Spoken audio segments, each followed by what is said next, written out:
الحمد لله نحمده ونستعينه ونستغفره ونعوذ بالله من شرور أنفسنا ومن سيئات أعمالنا من يهده الله فلا مضل له ومن يضلل فلا هادي له وأشهد أن لا إله إلا الله وحده لا شريك له وأشهد أن محمدًا عبده ورسوله أما بعد فإن خير الحديث كتاب الله وخير الهدي هدي محمد صلى الله عليه وسلم وشر الأمور محدثاتها وكل محدثة بدعة وكل بدعة ضلالة الضلالة في النار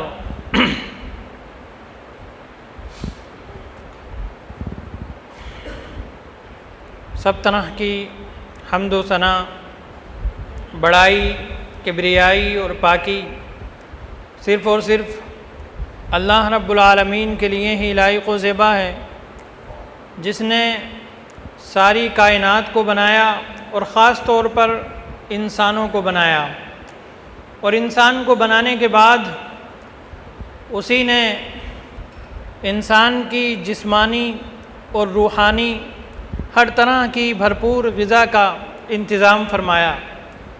چنانچہ ایک طرف آسمان سے پانی کے قطرے نازل فرمائے تاکہ ہمیں جسمانی رزق مل سکے، تو دوسری طرف اللہ نے آسمان سے وحی بھی اتاری تاکہ انسان کو اس کی روحانی اور قلبی غذا مل سکے، اور اس وحی کی آخری شکل اللہ کا کلام قرآن مجید ہے۔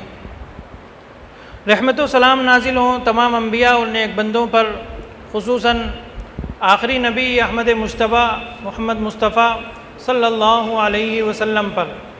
اللہم صلی علی محمد وعلی آل محمد کما صلیت علی ابراہیم وعلی آل ابراہیم انک حمید مجید۔ اللہم بارک علی محمد وعلی آل محمد کما بارکت علی ابراہیم وعلی آل ابراہیم انک حمید مجید۔ قابل احترام بزرگوں، نوجوانوں، پیارے بچوں اور معزز خواتین اسلام، آج کے اس جمعے کے مبارک موقع پر خطبے کا موضوع ہے غصے کا علاج۔ ہم یہ جاننے کی کوشش کریں گے اس خطبے میں کہ قرآن و حدیث میں غصے کے بارے میں کیا بتایا گیا ہے، اور خاص طور پر غصے کا علاج کرنے کے لیے رسول اللہ صلی اللہ علیہ وسلم نے کیا طریقہ بتایا ہے۔ عربی زبان میں غصے کو غضب بولتے ہیں، غین، ضاد اور با، غضب۔ اردو میں بھی ہم یہ لفظ استعمال کرتے ہیں کہ وہ بہت غضبناک ہو گیا، مطلب وہ بہت غصے میں آ گیا۔ غصہ اللہ رب العالمین کی صفت بھی ہے، غضب۔ قرآن مجید میں ہے کہ جو شخص کسی مومن کا جانتے بوجھتے قتل کرتا ہے، وَمَن يَقْتُلْ مُؤْمِنًا مُتَعَمِّدًا فَجَزَاؤُهُ جَهَنَّمُ خَالِدًا فِيهَا، تو اس کا بدلہ جہنم ہے جس میں وہ لمبے سمے تک رہے گا۔ وَغَضِبَ اللَّهُ عَلَيْهِ، اور اللہ رب العالمین ایسے شخص پر، یعنی ایسے قاتل پر جو کسی مومن کا جانتے بوجھتے قتل کر دیتا ہے، غصہ ناک ہوتا ہے، غضبناک ہوتا ہے۔ وَلَعَنَهُ، اور لعنت فرماتا ہے اللہ، اور ایسے شخص کے لیے اللہ نے عذاب عظیم تیار کر رکھا ہے۔ تو اس آیت سے پتہ چلا کہ غصہ اللہ رب العالمین کی صفت بھی ہے، اور غصہ رسولوں کو بھی آتا تھا، لیکن اللہ رب العالمین کی طرف جب ہم غصے کی نسبت کریں گے تو پھر وہ غصہ الگ ہوگا۔ جو غصہ انسانوں کو آتا ہے وہ الگ ہے، اور جو اللہ رب العالمین کو آتا ہے وہ اللہ کی شان کے مطابق ہے۔ جب انسان کو غصہ آتا ہے تو انسان کی عقل پر پردہ پڑ جاتا ہے، انسان آپے سے باہر ہو جاتا ہے، بے قابو ہو جاتا ہے، لیکن اللہ رب العالمین کا غصہ ایسا نہیں ہے۔ انسان کو جب غصہ آتا ہے تو وہ صحیح غلط کی تمیز کھو دیتا ہے، زبان سے کیا نکل رہا ہے اس کا بھی ہوش اسے نہیں رہتا، لیکن اللہ رب العالمین کو غصہ ایسا نہیں آتا۔ غلط بات پر ہی اللہ کو غصہ آتا ہے، جس کے بارے میں خاص طور پر قرآن میں یا حدیث میں آیا ہے کہ اللہ فلاں فلاں گناہ پر غصہ ہوتا ہے، تو اس کے بارے میں ہم کہیں گے کہ اللہ رب العالمین ان باتوں پر غصہ ہوتا ہے، اور اللہ کا غصہ جائز ہوتا ہے، ناجائز نہیں ہوتا۔ اللہ غصے میں آ کر کسی پر ظلم نہیں کرتا۔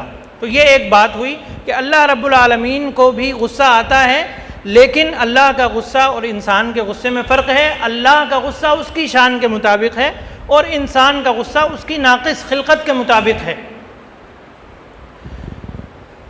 اچھا، انسان میں اور رسولوں کو بھی غصہ آتا ہے، لیکن رسولوں کے غصے میں اور عام لوگوں کے غصے میں بھی فرق ہے۔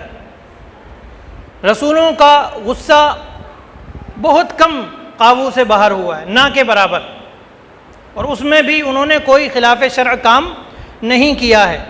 ہاں، یہ ضرور ہوا ہے کہ کسی کو کسی بات پر تھوڑا ڈانٹنا تھا لیکن زیادہ ڈانٹ دیا، جیسے موسیٰ علیہ السلام نے ہارون علیہ السلام کی داڑھی پکڑ لی تھی، بال پکڑ لیے تھے، اور فَأَخَذَ بِرَأْسِهِ أَخِيهِ يَجُرُّهُ إِلَيْهِ، ان کو گھسیٹنا شروع کر دیا تھا اور تحقیق بھی نہیں کی تھی۔ پھر ہارون علیہ السلام نے سمجھایا کہ اس میں میری غلطی نہیں ہے، لیکن 99% نبیوں کا غصہ بھی عام انسانوں کی طرح نہیں ہوتا، لیکن ایک عام انسان کا غصہ ہوتا ہے جو زیادہ تر قابو سے باہر ہو جاتا ہے۔ جب ہم اس خطبے میں غصے کا لفظ بولیں گے تو اس سے مراد زیادہ تر یہی غصہ ہوگا، کیونکہ اسی کو علاج کی ضرورت ہے۔ ورنہ اگر جائز جگہ پر غصہ آ رہا ہے اور غصے میں انسان آپے سے باہر نہیں ہو رہا ہے تو ایسا غصہ ہونا چاہیے، اور اسی لیے اللہ رب العالمین نے غصے کو انسان کے اندر رکھا ہے۔ اس کے فائدے بھی ہیں، ایسا نہیں ہے کہ اس کے نقصان ہی نقصان ہیں۔ بھئی اگر انسان کے اندر غصہ نہیں ہوتا تو پھر کوئی بھی اس پر ظلم کر دیتا، اسے غصہ ہی نہیں آ رہا، وہ بیٹھا پڑا ہے، اس کے سامنے اس کی ماں بہن کی عزت لوٹی جا رہی ہے، وہ بیٹھا پڑا ہے، غصہ ہی نہیں آ رہا، اس کا مال لوٹا جا رہا ہے، اسے غصہ ہی نہیں آ رہا، اسے کوئی برا بھلا کہہ رہا ہے، سامنے والے کو پتہ ہے اسے غصہ آتا ہی نہیں ہے تو وہ رکے گا ہی نہیں، اور سامنے والے کو پتہ ہے اسے غصہ آ سکتا ہے اور غصے میں یہ مجھے مار بھی سکتا ہے، تو سامنے والا ایک حد میں رہے گا، آپ پر ظلم نہیں کرے گا۔ تو غصے کا یہ فائدہ ہے۔ رسول اللہ صلی اللہ علیہ وسلم سے پوچھا گیا کہ یا رسول اللہ، کوئی شخص اگر ہم سے ہمارا مال چھیننے آتا ہے تو ہم کیا کریں؟ آپ نے فرمایا اسے اپنا مال مت دو۔ تو یہ غصے کا پوزیٹو پہلو ہے، یہ اس کا فائدہ ہے۔ اسی لیے اللہ رب العالمین نے غصے کو انسان کے اندر رکھا ہے، جیسے اور بہت سی طبعی چیزیں انسان کے اندر رکھی ہیں، بھوک ہے، پیاس ہے، تو اس کے اگر اس کا صحیح استعمال ہوتا ہے تو اس کے فائدے بھی ہیں۔ اسی طریقے سے نفسانی جنسی خواہش ہے، اگر اس کا صحیح استعمال ہوتا ہے تو اس کے فائدے ہیں، اس سے نسل انسانی آگے بڑھتی ہے، لیکن اگر اس کا غلط استعمال ہوتا ہے تو یہی چیز معاشرے کو، سماج کو بگاڑ دیتی ہے، تباہ کر کے رکھ دیتی ہے۔ تو ایسے ہی غصہ بھی ایک جذبہ ہے جس کو صحیح راستے پر بھی ڈالا جا سکتا ہے اور غلط راستے پر بھی ڈالا جا سکتا ہے۔ لیکن دقت کی بات یہ ہے کہ ہم میں سے بہت سے لوگ غصے کا غلط استعمال کرتے ہیں۔ جہاں غصہ نہیں کرنا چاہیے، جہاں رسول اللہ صلی اللہ علیہ وسلم نے غصہ نہیں کیا، وہاں پر ہمیں غصہ آتا ہے، اور جہاں آپ نے غصہ کیا وہاں پر ہمیں کوئی غصہ نہیں آتا، اور اس میں بھی جب غصہ ہمیں آتا ہے تو ہم قابو سے باہر ہو جاتے ہیں، چاہے ہماری زبان ہو یا ہمارے ہاتھ ہوں یا ہمارے پیر ہوں یا ہمارا دماغ ہو، سارے کے سارے اعضاء غلط رخ پر پڑ جاتے ہیں اور حد سے تجاوز کر جاتے ہیں۔ تو یہ چیز درست نہیں ہے۔ سب سے پہلے علاج کی طرف جب ہم آتے ہیں تو علاج کا سب سے پہلا راستہ یہ ہے کہ انسان اس بات کو جان لے کہ میں غصے پر قابو پا سکتا ہوں۔ سب سے پہلا علاج یہ ہے۔ عام طور پر جس شخص کو غصہ زیادہ آتا ہے یا بے قابو ہو جاتا ہے، اسے جب سمجھایا جائے کہ بھائی غصہ مت کیجئے، تو اس کا کہنا کیا ہوتا ہے کہ یہ میرا مزاج ہے، میرا مزاج ہی ایسا ہے، میری طبیعت ہی ایسی ہے، مجھ سے غصے پہ قابو نہیں ہوتا، میں آپے سے باہر ہو جاتا ہوں۔ تو سب سے پہلی بات اس شخص کے علاج کے لیے یہ ہے کہ بھائی آپ یہ جان لیں کہ آپ غصے پر قابو کر سکتے ہیں، اور یہ ہمیں ہماری شریعت بتاتی ہے کہ تم غصے پر قابو کر سکتے ہو۔ وہ کیسے؟ صحیح بخاری اور صحیح مسلم کی حدیث ہے، حضرت ابو ہریرہ رضی اللہ تعالیٰ عنہ فرماتے ہیں کہ ان رجلا سأل النبی صلی اللہ علیہ وسلم فقال اوصنی، ایک صحابی نے، ایک شخص نے رسول اللہ صلی اللہ علیہ وسلم سے کہا کہ یا رسول اللہ مجھے وصیت فرما دیجئے، تو آپ نے فرمایا کہ لا تغضب، تم غصہ مت کیا کرو۔ دوبارہ انہوں نے کہا، انہیں لگا کہ یہ کوئی بات ہے، یہ تو عام سی بات ہو گئی، تو پھر آپ صلی اللہ علیہ وسلم نے فرمایا کہ لا تغضب، دوسری مرتبہ میں بھی آپ نے فرمایا کہ غصہ مت کرو۔ انہیں لگا کہ کچھ اور بتانا چاہیے، مثال کے طور پہ یہ کہیں کہ بھئی رات کو نمازیں پڑھا کرو، روزے رکھا کرو، صدقہ کیا کرو، اس طرح کی چیز وہ سننا چاہ رہے ہوں گے، لیکن آپ صلی اللہ علیہ وسلم نے تیسری مرتبہ میں بھی جب انہوں نے کہا کہ مجھے وصیت فرما دیجئے، تو آپ نے تیسری مرتبہ میں بھی فرمایا لا تغضب، کہ غصہ مت کرو۔ اب سوال یہ ہے کہ اگر انسان اپنے آپ کو بدل سکتا ہی نہیں ہے، اپنے غصے پر قابو پا ہی نہیں سکتا، تو پھر رسول اللہ صلی اللہ علیہ وسلم تین مرتبہ کیوں فرما رہے ہیں کہ غصہ مت کرو؟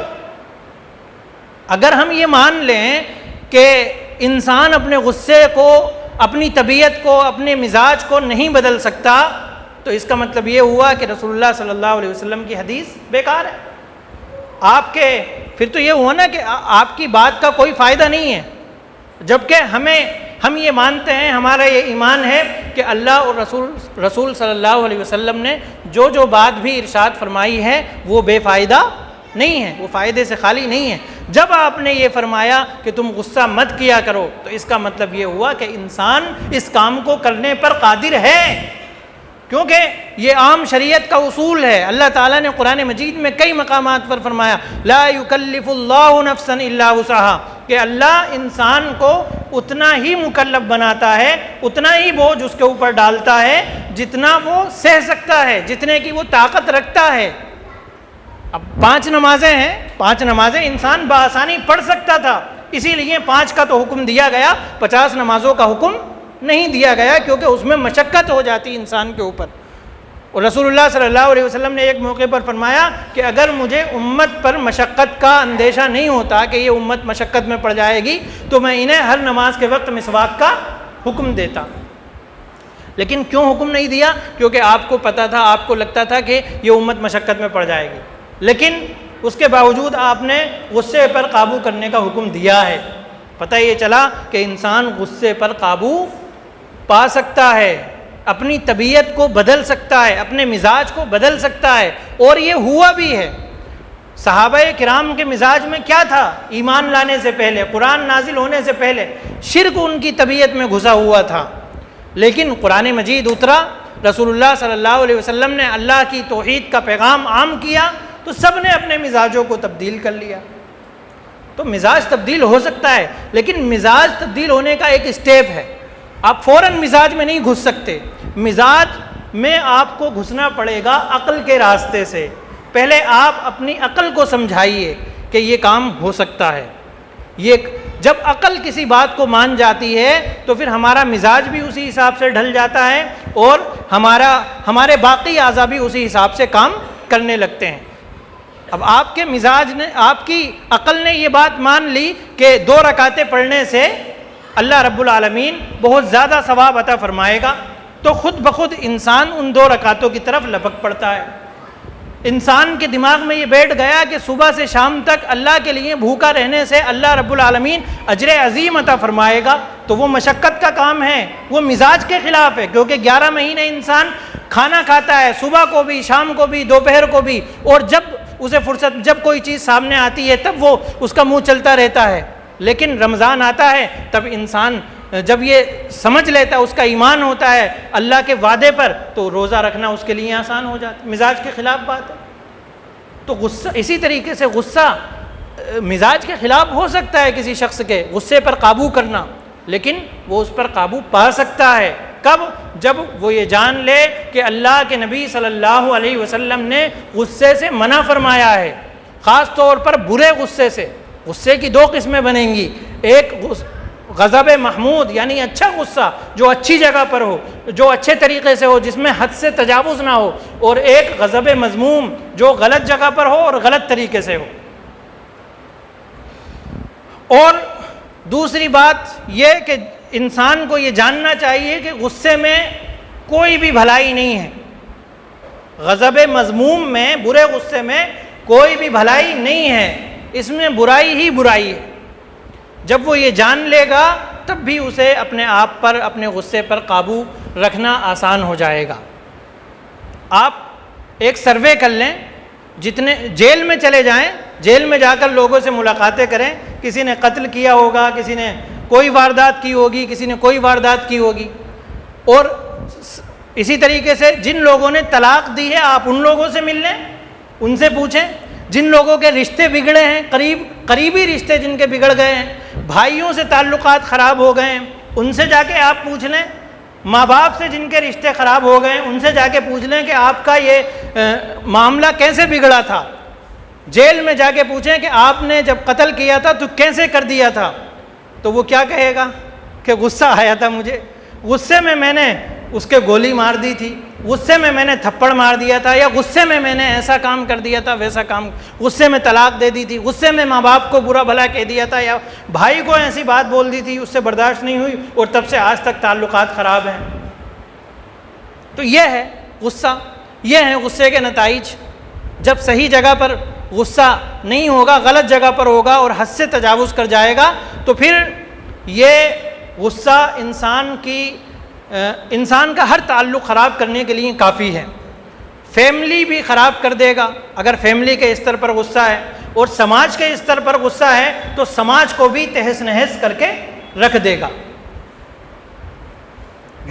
دوستی خراب ہو جائے گی، بھائی بھائی کا ریلیشن خراب ہو جائے گا، سماج خراب ہو جائے گا صرف غصے کی وجہ سے۔ اس لیے غصے کو قابو کرنا بہت ضروری ہے، غصے کو ایک بیماری سمجھنا بہت ضروری ہے، اور یہ انسان یہ سمجھ کے ہلکے میں نہ لے کہ یہ میرا مزاج ہے، یہ میری طبیعت ہے۔ اگر وہ ہلکے میں لے گا تو اسی طریقے سے وہ زندگی میں اکیلا رہ جائے گا، اس کا ساتھ دینے والا، اس کے ساتھ بیٹھنے والا، اس کے ساتھ دو باتیں کرنے والا کوئی نہیں ہوگا۔ پھر لوگ کہتے ہیں کہ ہمارے ساتھ کوئی بیٹھتا ہی نہیں ہے، ہم سے کوئی ملتا ہی نہیں ہے۔ اور ایک نقصان اور ہوتا ہے، جب آپ مسکرا کر کسی سے ملیں گے تو سامنے والا بھی آپ سے مسکرا کر ملے گا، خوشی خوشی ملے گا، اور جب آپ کسی سے ناک پھلا کر ملیں گے، غصے میں ملیں گے، تو سامنے والا بھی آپ سے ویسا ہی آپ کے ساتھ ریئیکٹ کرے گا۔ اسی حدیث میں جو میں نے ابھی صحیح بخاری کی حدیث پڑھی، وہ آدمی کہتے ہیں جنہوں نے سوال کیا تھا رسول اللہ صلی اللہ علیہ وسلم سے کہ رسول اللہ صلی اللہ علیہ وسلم نے جب 3 مرتبہ فرمایا کہ غصہ مت کرو، تو اس وقت تو میری سمجھ میں نہیں آیا، لیکن کچھ وقت کے بعد میں نے غور کیا کہ رسول اللہ صلی اللہ علیہ وسلم نے 3 بار یہ نصیحت کیوں کی ہے، یہ وصیت کیوں کی ہے۔ تو جب میں نے غور کیا تو مجھے پتہ چلا فَإِذَا الْغَضَبُ يَجْمَعُ الشَّرَّ كُلَّهُ، وہ کہتے ہیں مجھے یہ پتہ چلا کہ غصے کے اندر ہر برائی چھپی ہوئی ہے، ہر برائی کی جڑ غصہ ہے۔ جیسے کہتے ہیں نا کہ شراب ہر برائی کی جڑ ہے، تو اسی طریقے سے غصہ بھی ہر برائی کی جڑ ہے۔ یہ ان صحابی کا کہنا ہے جنہیں اللہ کے نبی صلی اللہ علیہ وسلم نے وصیت کی تھی، اور یہ حقیقت بھی ہے، مشاہدہ بھی ہے۔ شراب میں کیا ہوتا ہے، شراب کیوں حرام ہے؟ کیونکہ وہ عقل پر پردہ ڈال دیتی ہے، وہ انسان سے اس کی عقل چھین لیتی ہے، انسان کو جانور کے برابر بنا دیتی ہے۔ بھئی انسان میں جانور میں کیا فرق ہے؟ انسان میں جانور میں فرق یہی ہے کہ انسان اپنی عقل کو استعمال کرتا ہے، صحیح غلط کی تمیز کرتا ہے، اور جانور کو یہ تمیز نہیں ہوتی۔ اور غصے میں کیا ہوتا ہے؟ غصے میں بھی یہی ہوتا ہے۔ تو اس حساب سے غصہ اور شراب ایک درجے میں آ جاتے ہیں کہ شراب بھی انسان سے اس کی عقل چھین رہی ہے، اور غصہ بھی انسان سے اس کی عقل چھین لیتا ہے۔ شراب کو جہاں اللہ رب العالمین نے قرآن مجید میں حرام قرار دیا، وہاں اللہ تعالیٰ فرماتا ہے کہ اس کے حرام ہونے کی وجہ کیا ہے۔ اللہ تعالیٰ فرماتا ہے کہ ایک تو یہ شیطانی عمل ہے، شراب شیطانی عمل ہے، اور غصہ بھی شیطانی عمل ہے۔ اللہ کے نبی صلی اللہ علیہ وسلم نے فرمایا کہ جب کسی کو غصہ آئے تو وہ اعوذ باللہ من الشیطان الرجیم پڑھے تو اس کا غصہ چلا جائے گا۔ تو اس حدیث سے بھی پتہ چلا کہ غصہ کیا ہے؟ شیطانی عمل ہے۔ اور قرآن مجید میں فرمایا گیا کہ شراب شیطانی عمل ہے، شراب پینا۔ اور جب اللہ کے نبی صلی اللہ علیہ وسلم نے فرمایا کہ شیطان سے اللہ کی پناہ مانگنے سے غصہ ٹھنڈا ہو جاتا ہے، تو اس کا مطلب یہ ہوا کہ غصہ بھی شیطانی عمل۔ پھر اس کے بعد اللہ تعالیٰ نے فرمایا کہ شراب کیوں حرام ہے، کہ انما یرید الشیطان ان یوقع بینکم العداوۃ والبغضاء فی الخمر والمیسر ویصدکم عن ذکر اللہ وعن الصلاۃ، کہ شراب کو حرام اللہ تعالیٰ نے اس لیے قرار دیا ہے کہ ایک تو یہ شیطانی عمل ہے، اور شیطان شراب کے ذریعے سے اور جوئے کے ذریعے سے تم لوگوں کے درمیان نفرت اور دشمنی بٹھانا چاہتا ہے، اور تمہیں اللہ کے ذکر سے روکنا چاہتا ہے اور نماز سے روکنا چاہتا ہے۔ اور جب غصہ آتا ہے تب بھی یہی کام ہوتا ہے۔ جب غصہ آتا ہے انسان کو خطرناک والا، جس میں وہ بے قابو ہو جاتا ہے، تب بھی یہ کام ہوتا ہے۔ اس کی وجہ سے آپس میں دشمنیاں پڑ جاتی ہیں، رشتوں میں دراڑیں آ جاتی ہیں، اور انسان اللہ کے ذکر سے غافل ہو جاتا ہے۔ کیوں؟ کیونکہ کچھ لوگوں کا غصہ ایسا ہوتا ہے کہ وہ 2-3 دن تک رہتا ہے۔ اس کی وجہ سے اللہ کے ذکر سے انسان غافل ہوگا کہ نہیں ہوگا؟ ضرور ہوگا۔ تو شراب میں اور غصے میں بہت گہرا رشتہ ہے۔ جس طریقے سے شراب الخبائث ہے، تمام برائیوں کی جڑ ہے، اسی طریقے سے ہمیں یہ سمجھنا ہوگا کہ غصے میں کوئی خیر نہیں ہے، غصے میں برائی ہی برائی ہے، اس لیے اس کا علاج کرنا بہت ضروری ہے۔ تیسرا اسٹیپ علاج کرنے کا یہ ہے کہ جس وقت غصہ آئے اس وقت اعوذ باللہ من الشیطان الرجیم انسان پڑھ لے، جیسا کہ ابھی حدیث گزری ہے۔ یہ سنن ابی داؤد کی حدیث ہے۔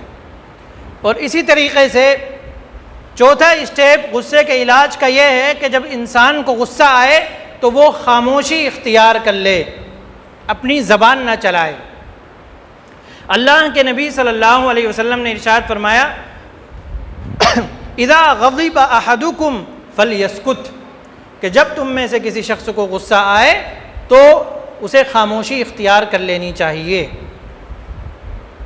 کیوں؟ کیونکہ غصے کا سب سے پہلا وار انسان کی زبان پر ہوتا ہے، اس سے بھی پہلا وار انسان کی عقل پر ہوتا ہے۔ جب عقل پر وار ہو جاتا ہے تو اس کا پہلی مرتبہ اظہار زبان سے ہوتا ہے۔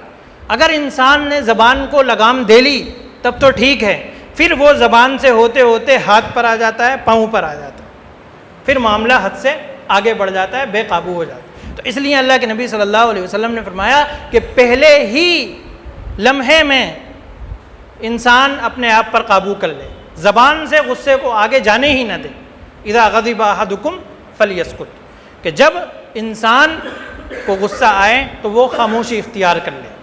اس حدیث میں ایک دوسرا پہلو یہ بھی ہے کہ جب غصہ آیا تو انسان کی عقل چلی گئی، تو اب وہ سوچنے کے قابل نہیں رہا۔ جو سوچنے کی اس کی انرجی تھی وہ زبان میں لگ رہی ہے۔ اگر وہ ٹر ٹر بولے جا رہا ہے تو وہ جس انرجی سے وہ سوچ سکتا تھا وہ انرجی زبان میں کھپ رہی ہے۔ تو اگر اس انرجی کو وہ بچا لے گا، اللہ کے نبی صلی اللہ علیہ وسلم کے قول پر عمل کرتے ہوئے، خاموشی اختیار کرتے ہوئے اس انرجی کو بچا لے گا، تو وہ کچھ سوچنے سمجھنے کے قابل رہ جائے گا۔ اور اگر وہ بولتا ہی رہا تو پھر وہ بالکل پاگل جیسا ہو جائے گا۔ تو اس لیے جب ہم خاموشی اختیار کر لیتے ہیں تو اس کے دو بینیفٹ ہیں۔ ایک تو یہ کہ ہمارا غصہ آگے نہیں بڑھا، ہماری زبان سے کوئی غلط بات نہیں نکلے گی، اور دوسرا بینیفٹ یہ ہے کہ ہم اس دوران صحیح غلط کی تمیز کرنے کے قابل ہو جائیں گے۔ جو ہماری عقل چلی گئی ہے غصے میں، ہم اس کو واپس لانے کے قابل ہو جائیں گے۔ تو یہ دو طریقے سے خاموشی غصے کا علاج کرتی ہے۔ اور غصے کا ایک اور علاج یہ ہے، اللہ کے نبی صلی اللہ علیہ وسلم نے فرمایا، سنن نبی داؤد کی حدیث ہے کہ جب کسی شخص کو غصہ آئے، اذا غضب احدکم وهو قائم فلیجلس، کہ اگر کسی شخص کو غصہ آئے اور وہ کھڑا ہے تو وہ بیٹھ جائے۔ کسی شخص کو غصہ آئے اور وہ کھڑا ہے تو وہ بیٹھ جائے، اور اگر پھر بھی غصہ چلا جائے تو اچھی بات ہے، لیکن پھر بھی غصہ نہ جائے تو پھر لیٹ جائے۔ ابو ذر رضی اللہ تعالیٰ عنہ کے بارے میں آتا ہے، جو اس حدیث کے راوی ہیں، کہ ایک موقع پر وہ کنویں پر پانی پلانے آئے تھے یا پینے آئے تھے، تو ان کو کسی شخص نے غصہ دلا دیا، تیش میں وہ آ گئے، تو حضرت ابو ذر رضی اللہ تعالیٰ عنہ فوراً بیٹھ گئے اور پھر لیٹ بھی گئے۔ تو پاس والے لوگوں کو بہت عجیب لگا کہ یہ کیا کر رہے ہیں، انہوں نے سوال کیا کہ آپ ایسا کیسے کر رہے ہیں، تو پھر اس موقع پر انہوں نے یہ حدیث لوگوں کو سنائی تھی کہ رسول اللہ صلی اللہ علیہ وسلم نے فرمایا کہ جب غصہ انسان کو آئے تو انسان بیٹھ جائے، اور اگر پھر بھی نہ جائے تو پھر لیٹ جائے۔ اصل میں جو غصے کا مزاج ہے نا، وہ آگ والا ہے۔ غصے میں انسان آگ پھینکتا ہے، جو ہمیں دکھائی تو نہیں دیتی لیکن وہ ہوتی ہے۔ تو آگ کھڑی ہوئی آگ ہوگی تو زیادہ اس کی لپٹیں اوپر تک جائیں گی، یا جب وہ بیٹھی ہوئی ہوگی تب ظاہر سی بات ہے بیٹھنے سے آگ کم ہو جائے گی اور لیٹنے سے اور زیادہ کم ہو جائے گی، جو اس کی لپٹیں ہیں وہ اوپر اٹھنا بند ہو جائیں گی۔ تو علماء کرام نے کہا ہے کہ یہ غصہ شیطان کے اثر سے ہوتا ہے، اور شیطان آگ سے بنا ہے، تو اس میں بھی آگ کی تاثیر ہے۔ تو اللہ کے نبی صلی اللہ علیہ وسلم نے اس لیے فرمایا کہ بیٹھ جاؤ، اور بیٹھے سے بھی غصہ نہ جائے تو لیٹ جاؤ۔ اور ایک فائدہ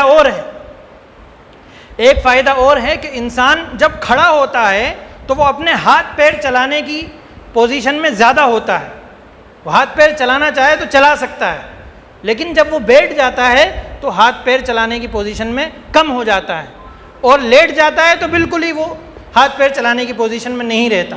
تو اس اعتبار سے بھی اس عمل میں غصے کا علاج ہے کہ اگر انسان، آپ نے دیکھا ہوگا کہ کوئی انسان بیٹھے بیٹھے غصے میں باتیں کر رہا ہے، اگر وہ بیٹھے سے کھڑا ہو گیا تو پھر بات آگے ہی بڑھنی ہے۔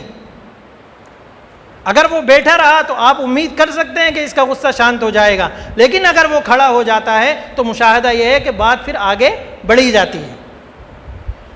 کیونکہ بیٹھے ہوئے ہاتھ پیر نہیں چلا سکتا تھا، لیکن کھڑے ہو کے اب وہ ہاتھ پیر بھی چلا سکتا ہے، تو اس لیے زیادہ تر کیس بگڑ ہی جاتے ہیں جب انسان کھڑا ہوتا ہے۔ تو اس کے علاوہ غصے کا ایک علاج یہ بھی ہے کہ ہم یہ یاد رکھیں کہ غصے کو قابو کرنے پر اللہ رب العالمین نے اجر عظیم کا وعدہ فرمایا۔ ایک حدیث میں ہے لا تغضب ولک الجنہ، کہ غصہ مت کرو تمہارے لیے جنت ہے، یعنی اس کا صلہ تمہیں جنت کی شکل میں ملے گا۔ اور ایک قرآن مجید کی آیت ہے کہ اللہ رب العالمین نے غصہ پینے کو متقیوں کی صفات میں بیان کیا ہے، والکاظمین الغیظ والعافین عن الناس واللہ یحب المحسنین، کہ متقی لوگ وہ ہیں، اللہ نے ایسے متقیوں کے لیے جنت تیار کر رکھی ہے جو غصے کو پی لیتے ہیں اور لوگوں کو معاف کر دیتے ہیں، اور اللہ محسنین کو پسند فرماتا ہے، محسنین سے محبت فرماتا ہے۔ تو ان قرآن و حدیث کے ان نصوص کو جب ہم سامنے رکھیں گے اور یہ جان لیں گے کہ اللہ رب العالمین اس غصے کو قابو کرنے پر ہمیں اجر عطا فرمائے گا، تو پھر ہمیں غصہ قابو کرنے میں آسانی ہو جائے گی۔ ایک دوسری حدیث میں رسول اللہ صلی اللہ علیہ وسلم نے فرمایا کہ من کظم غیظہ وہو قادر علی ان یمضی، کہ جو غصے کو پی لے جبکہ وہ اس غصے کو نافذ کر سکتا تھا، یعنی اس غصے کے تقاضے پر عمل کر سکتا تھا لیکن اس نے عمل نہیں کیا، غصے کو پی لیا، تو اللہ رب العالمین اسے قیامت کے دن ایک نور عطا فرمائیں گے، اور قیامت کے دن اسے حور عطا فرمائیں گے، حوروں میں سے اسے چننے کے لیے موقع دیا جائے گا کہ جس حور کو چاہے وہ چن لے۔ اور ایک روایت میں ملا اللہ قلبہ رضا یوم القیامہ، کہ اللہ رب العالمین اس کے دل کو خوشنودی سے بھر دیں گے، یعنی پھر اسے کسی بات پہ ملال نہیں ہوگا، کسی بات پہ رنج نہیں ہوگا، وہ ہر چیز سے راضی ہو جائے گا۔ اللہ رب العالمین اسے اتنا اجر عظیم عطا فرمائیں گے۔ آخر میں اللہ رب العالمین سے دعا ہے کہ اللہ رب العالمین ہمیں غلط غصے پر قابو کرنے کی توفیق عطا فرمائے، اور ہمیں اپنے غصے کو صحیح جگہ استعمال کرنے کی توفیق عطا فرمائے، اور صحیح طریقے سے استعمال کرنے کی توفیق عطا فرمائے۔ اے اللہ ہم میں جو پریشان حال ہیں ان کی پریشانیوں کو دور فرما، اے اللہ جو بیمار ہیں ان کو شفا یاب کر دے، اے اللہ جو بے اولاد ہیں انہیں نیک صالح اولاد عطا فرما، اے اللہ جو بے روزگار ہیں ان کو حلال روزگار فراہم کر دے، اے اللہ جو ہم میں سے جو بھی مومنین مومنات مسلمین مسلمات دنیا سے جا چکے ہیں، اے اللہ ان کی مغفرت فرما، اے اللہ انہیں جنت میں اعلیٰ مقام عطا فرما، اے اللہ ہمیں قیامت کے دن اپنے حبیب محمد مصطفیٰ صلی اللہ علیہ وسلم کے دست مبارک سے جام کوثر نصیب فرما۔